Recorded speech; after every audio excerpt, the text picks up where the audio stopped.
હાલો મિત્રો, સ્વાગત છે તમારું ભારતીસ કિચન ગુજરાતીમાં। તો આજે હું તમારા માટે લઈને આવી ગઈ છું ઘઉંના લોટનો નવો નાસ્તો। તો આજે આપણે આ નાસ્તો છે તે માત્ર 10 થી 15 મિનિટમાં જ આપણે ઘરના સિમ્પલ મસાલાઓમાંથી બનાવીને તૈયાર કરીશું। તો તમે આ નાસ્તો છે તે બનાવીને બાળકોને ટિફિન બોક્સમાં પણ આપી શકો છો અને સાંજની હલકી ફુલકી ભૂખમાં પણ તમે આ નાસ્તો બનાવીને ખાઈ શકો છો। તો આ નાસ્તો એકવાર જરૂરથી ટ્રાય કરવા જેવો છે મિત્રો। આ નાસ્તો ખાવામાં ખરેખર ખૂબ જ ટેસ્ટી લાગે છે। જો તમને મારી આજની આ રેસીપી પસંદ આવે ને તો વિડીયોને લાઇક કરજો અને વધારેમાં વધારે શેર કરી દેજો। તો ચાલો રેસીપી શરૂ કરીએ।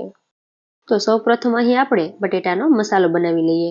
તો એના માટે મેં અહીં 4 મીડિયમ સાઇઝના બટેટાને બાફીને તેની છાલ કાઢી બટેટાને ઠંડા કરી લીધા છે। તો હવે આપણે આ રીતે મેશર વડે બટેટાને મેશ કરી લેવાના છે। તો આ રીતે આપણે બટેટાને ઠંડા કરીને લઈશું ને મિત્રો, તો આપણો મસાલો છે તે એકદમ સરસ છૂટો છૂટો બનીને તૈયાર થશે।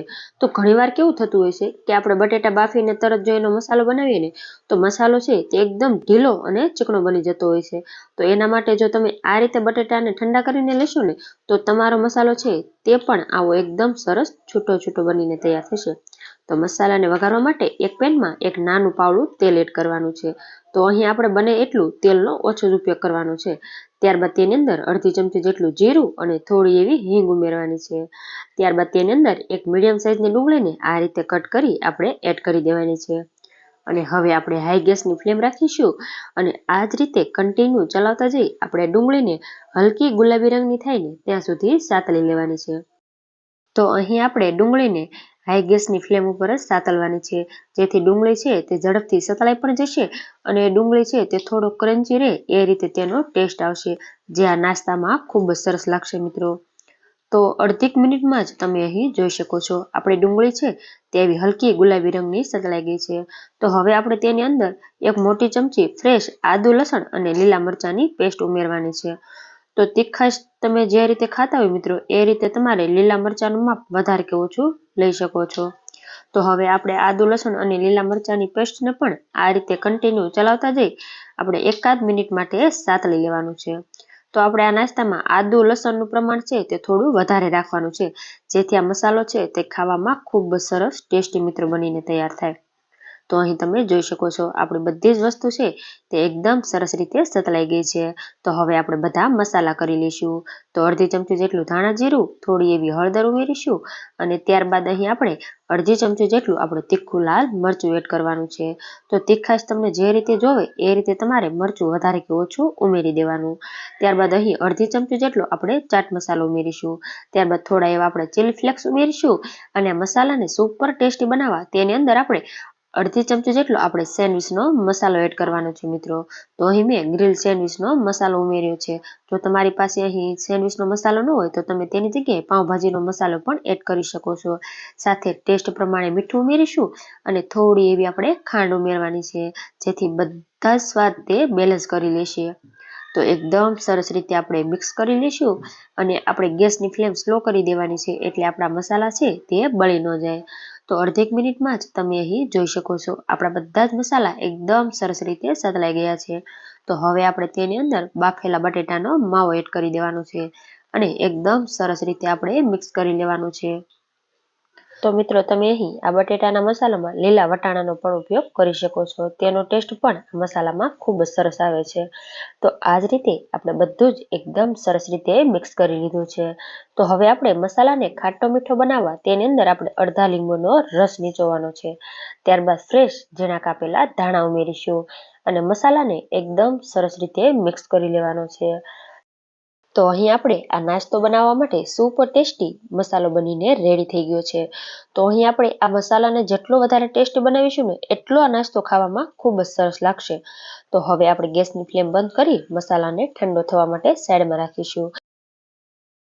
તો આ મસાલો ઠંડો થાય ને એટલી વારમાં મેં અહીં રોટલીનો લોટ બાંધીને રેડી કરી લીધો છે। તો અહીં આપણે જે રીતે રોટલીનો લોટ બાંધતા હોય ને એ રીતે જ આપણે આ લોટ બાંધીને રેડી કરવાનો છે।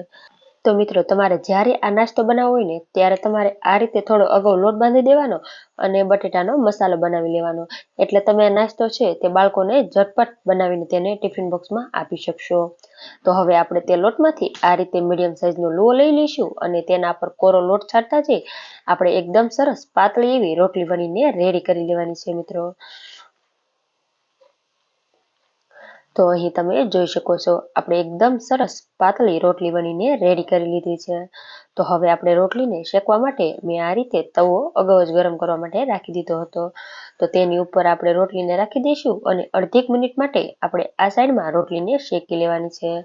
તો આ રીતે ઉપરથી તમને હલકા હલકા બબલ્સ દેખાવા લાગે એટલે આપણે રોટલી ઉપર થોડું એવું તેલ લગાવી દેવાનું છે અને રોટલીની સાઈડને આપણે ફેરવી લેવાની છે. તો આ બાજુ તમે જોઈ શકો છો સરસ મજાની ડિઝાઇન આવી ગઈ છે અને હલકી એવી રોટલી આપણી શેકાઈ પણ ગઈ છે. તો આ બાજુ પણ આપણે આ રીતે ચમચીની વડે થોડું એવું આપણે તેલ લગાવી દેવાનું છે. તો અહીં આપણે બને એટલું તેલ ઓછું લગાવવાનું છે. તો આ રીતે આપણે વારંવાર ફેરવતા જઈ રોટલીને આપણે આ રીતે ઉપરના ભાગમાં આપણે એકદમ સરસ ક્રિસ્પી એવી રોટલી થાય ને ત્યાં સુધી આપણે શેકી લેવાની છે. તો આ રીતે આપણે 3 થી 4 વાર ફેરવીને આ રોટલીને શેકી લેવાની છે મિત્રો. તો અહીં તમે જોઈ શકો છો આ બાજુ પાછળની સાઈડમાં આપણે આ રીતની ડિઝાઇન આવવા દેવાની છે અને જે આપણે ઉપરનો ભાગ હતો તેને આપણે આ રીતે ક્રિસ્પી થાય એવી ડિઝાઇન આવવા દેવાની છે. તો હવે આપણે આ બાજુના ભાગમાં અડધી ચમચી જેટલી મેં અહીં કોથમીર મરચાંની ચટણી બનાવી લીધી છે. તો આપણે તે ઉમેરીશું. ત્યારબાદ આપણે તેના ઉપર થોડું એવું મિયોનીઝ લગાડીશું. તો તમે અહીં ગ્રીન ચટણીની જગ્યાએ તમે ટમેટા કેચઅપનો પણ ઉપયોગ કરી શકો છો. પણ આ રીતે જો તમે મિત્રો ગ્રીન ચટણી લગાવશો ને તો આ નાસ્તાનો ટેસ્ટ છે તે ખૂબ જ સરસ આવશે. જો તમારે ગ્રીન ચટણીની રેસીપી જોઈતી હોય તો આપણે અગાઉથી જ ચેનલમાં મૂકેલી છે, તો તમે ત્યાં જઈને જોઈ શકો છો. તો આ રીતે આપણે આખી રોટલી ઉપર આપણે ચટણી લગાવી દઈએ. ત્યારબાદ આપણે 2 થી 3 ચમચી જેટલો આ બટેટાનો મસાલો આપણે અડધી રોટલી ઉપર આ રીતે લગાવી દેવાનો છે. તો આ રીતે આપણે અડધી રોટલી પર મસાલો લગાવી દઈએ. ત્યારબાદ અહીં આપણે ચીઝ લઈ લીધું છે. તો આ રીતે આપણે રોટલી ઉપર થોડું એવું આપણે ચીઝ ખમણી લેવાનું છે. એટલે આ નાસ્તો છે તે બાળકોને તો ખૂબ જ ભાવે. આપણે કોઈ પણ નાસ્તો બનાવીએ એમાં આપણે ચીઝ ઉમેરીએ એટલે બાળકોને તે ખૂબ જ પસંદ આવતું હોય છે. એટલે અહીં આપણે આ નાસ્તામાં ચીઝનો ઉપયોગ કરેલો છે. પણ જો તમારે અહીં ચીઝ વગરનો જો બનાવવો હોય ને મિત્રો તો તમે એમનેમ પણ બનાવી શકો છો. તેનો ટેસ્ટ પણ ખૂબ જ સરસ લાગશે. તો હવે આપણે આ બાજુથી રોટલીને ફોલ્ડ કરી દઈશું અને હવે આપણે ઉપરથી થોડું આપણે તેલ લગાવતા જઈશું અને બંને બાજુથી આપણે આ નાસ્તાને એકદમ સરસ એવો ક્રિસ્પી કરી લેવાનો છે. તો તમે આ રીતે 2 થી 3 વખત મિત્રો ફેરવતા જે રોટલીને શેકશો ને એટલે આ નાસ્તો છે તે બંને બાજુથી એકદમ સરસ ક્રિસ્પી એવો બનીને રેડી થઈ જશે મિત્રો. તો અહીં થોડી જ વારમાં તમે જોઈ શકો છો આપણું ચીઝ પણ એકદમ સરસ રીતે મેલ્ટ થઈ ગયું છે અને આપણો આ નાસ્તો છે તે બંને બાજુથી એકદમ સરસ ક્રિસ્પી થઈ ગયો છે. તો અહીં આપણે નાસ્તાને આ રીતે એકદમ સરસ એવો ક્રિસ્પી કરી લેવાનો છે જેથી બાળકોને તો ખૂબ જ પસંદ આવે. ત્યારબાદ આપણે વચ્ચેથી આ રીતે તાવીથાની મદદથી કટ કરી લઈશું અને એક પ્લેટમાં કાઢી લઈશું. તો હવે આપણે આ રેડી થયેલા ગરમા ગરમ નાસ્તાને આપણે સર્વિંગ પ્લેટમાં લઈ લઈશું. તો તમે આ રેડી થયેલા નાસ્તાને ગ્રીન ચટણી, ટમેટો કેચઅપ કે પછી ગરમા ગરમ ચા સાથે ખાશો ને મિત્રો તો પણ આ નાસ્તો ખાવામાં ખૂબ જ સરસ લાગશે મિત્રો. તો તમને મારી આજની આ રેસીપી કેવી લાગી મને કમેન્ટમાં જરૂરથી જણાવજો. અને જો રેસીપી પસંદ આવી હોય તો વિડીયોને લાઇક કરજો, શેર કરજો અને મારી ચેનલને સબસ્ક્રાઈબ કરી દેજો.